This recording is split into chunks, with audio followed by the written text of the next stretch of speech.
திருச்சி மற்றும் புதுக்கோட்டைக்கு பயணம் மேற்கொண்ட முதலமைச்சர் மு.க. ஸ்டாலின் புதுக்கோட்டை மாவட்டத்துக்கு 6 புதிய திட்டங்களுக்கான அறிவிப்பை வெளியிட்டார்.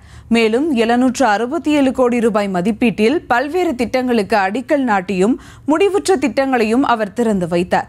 நிகழ்ச்சியில் பேசிய அவர் எஸ்ஐஆர் விவகாரத்தில் அதிமுக கபட நாடகம் போடுவதாகவும் டெல்லி பிக்பாஸுக்கு பழனிசாமி ஆமாம் சாமி போடும் நிலைமை உள்ளதாகவும் சாடினார்.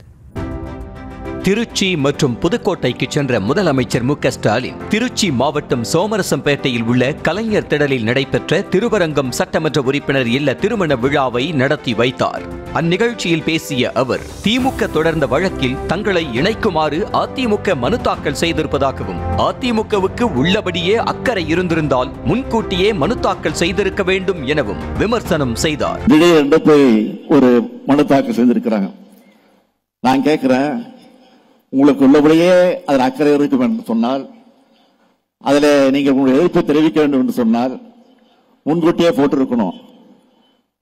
ஆனால் திடீரென்று போடுவதற்கு என்ன காரணம்? பாஜக தேர்தல் ஆணையம் எதை சொன்னாலும் ஆதரிக்கும் நிலையில்தான் அதிமுக இருப்பதாக சாடிய அவர் டெல்லி பிக்பாஸுக்கு பழனிசாமி ஆமாம் சாமி போடும் நிலைமையில்தான் இருப்பதாக விமர்சனம் செய்தார். அவர்கள் ஆதரித்துக் கொண்டிருக்கிறார்கள்.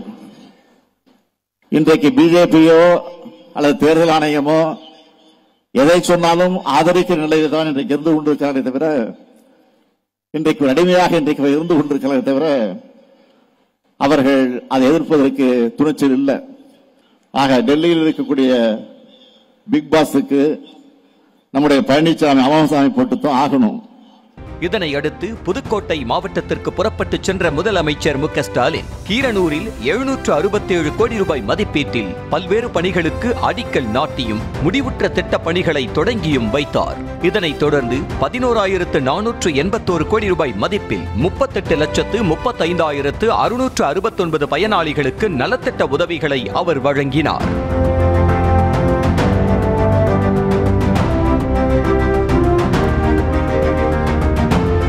அப்போது புதுக்கோட்டை மாவட்டத்துக்கு 6 முக்கிய திட்டங்களை முதலமைச்சர் மு.க. ஸ்டாலின் அறிவித்தார்.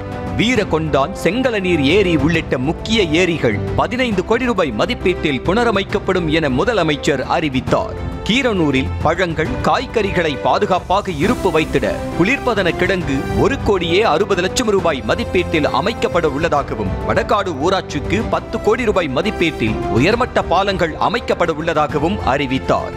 4வது அறிவிப்பாக இளைஞர்களுக்கு ஐடி துறையில் வேலை வாய்ப்பை வழங்கும் வகையில் நியோ டைடல் பார்க் அமைக்கப்படும் என அறிவித்தார். கந்தர்வக்கோட்டை ஊராட்சி பேரூராட்சியாகவும், பொன்னமராவதி பேரூராட்சி நகராட்சியாகவும் தரம் உயர்த்தப்படும் என அறிவித்தார். முதலாவது அறிவிப்பு, அறந்தாங்கி வட்டத்தில் இருக்கக்கூடிய வீரகொண்டான் ஏரி, செங்கலநீர் ஏரி உள்ளிட்ட முக்கிய ஏரிகள் 15 கோடி ரூபாய் செலவில் புனரமைக்கப்படும்.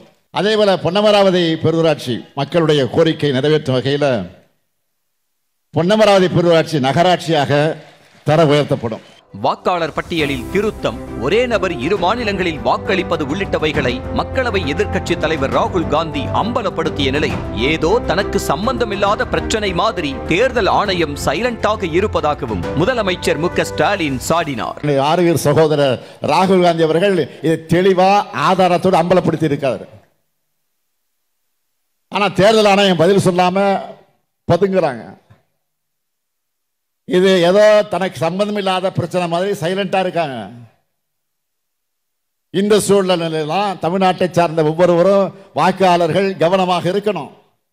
அண்ணன் ஸ்டாலின் வழங்கும் மாதாந்திர சீர் என தமிழ்நாட்டு பெண்கள் அன்புடன் கூறும் மகளிர் உரிமை தொகை திட்டம் என பெருமிதம் கொண்ட அவர் திமுகவின் 2.0 ஆட்சியிலும் மாதம் 1000 ரூபாய் வழங்குவது நிச்சயம் தொடரும் என திட்டவட்டமாக கூறினார். ஒவ்வொரு மாதம் 27,000 ரூபாய் வரைக்கும் போயிருக்கு ஒவ்வொரு மகளிருக்கும்.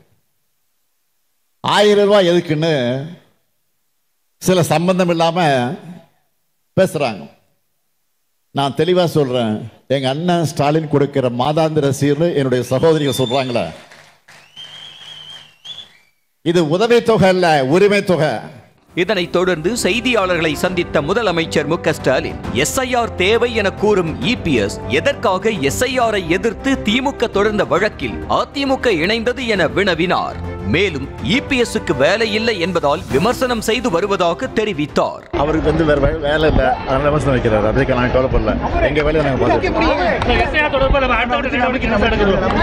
நீதிமன்றத்துக்கு போயிருக்கோம்ல, நீதிமன்றத்துக்கு போயிருக்கோம். நாளைக்கு ஆர்ப்பாட்டம் நடத்துறோம். அதுக்கு பிறகு பாருங்க.